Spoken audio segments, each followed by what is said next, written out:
All right, my lovely people. Today we're going to talk about vicarious dominance. What is it and why do we care?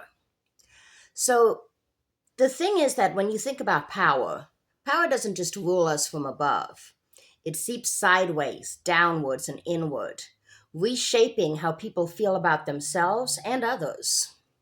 That's the quiet engine behind vicarious dominance, the psychological move where someone borrows a leader's power as if it were their own.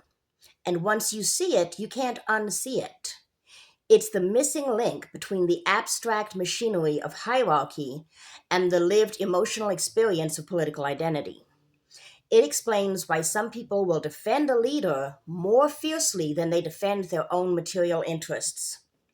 It explains why cruelty can feel like competence, why humiliation can feel like justice, and why domination can feel like safety. Vicarious dominance is simple. Their dominance feels like my dominance. It's the emotional shortcut that lets people feel powerful without changing anything about their actual circumstances. When a leader lashes out, they feel taller.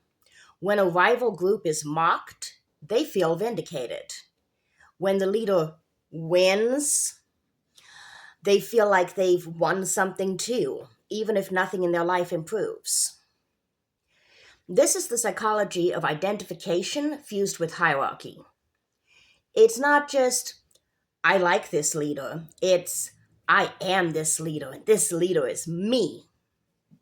And once that fusion happens, criticism of the leader feels like a personal attack.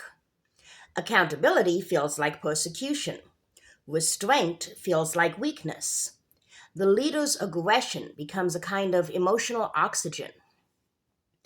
People who already believe that the world is naturally hierarchical, who think that some groups should dominate others, are primed for this. That's where social dominance orientation comes in. SDO isn't about personal prejudice necessarily. It's about the belief that society should be a ladder with clear winners and losers.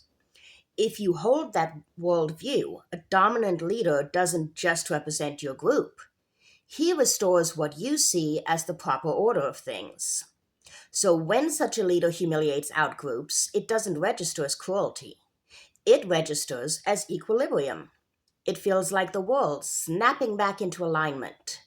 And because the emotional payoff is so immediate, so visceral, it can override material self-interest.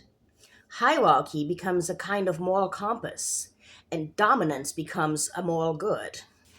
Then there's also right-wing authoritarianism, RWA, which is less about hierarchy and more about fear. Fear of disorder, fear of outsiders, fear of social change. RWA doesn't crave dominance for its own sake. It craves protection. It wants a strong authority who will punish the people who are supposedly causing chaos. When you combine that fear with vicarious dominance, you get something very potent.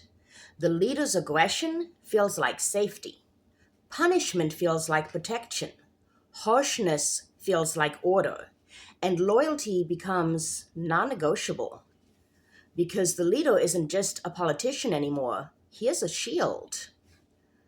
Put SDO, RWA, and vicarious dominance together, and you get a psychological ecosystem that explains a lot about the emotional intensity of Trump's support.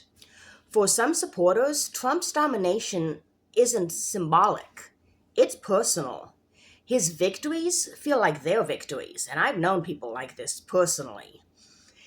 I don't talk to them anymore. But his enemies also feel like their enemies. His defiance feels like their liberation. And his punishments feel like their protection. This is why policy details barely matter to them. This is why scandals don't land. His behavior doesn't land. This is why contradictions don't break the spell. The relationship isn't transactional, it's effective. It's identity level. It's about who gets to stand tall and who gets put in their place. It's about whose pain counts and whose pain is the point. And it's also why the movement doesn't fracture when the leader falters. Instead, it doubles down. Because once dominance becomes vicarious, accountability feels like emasculation.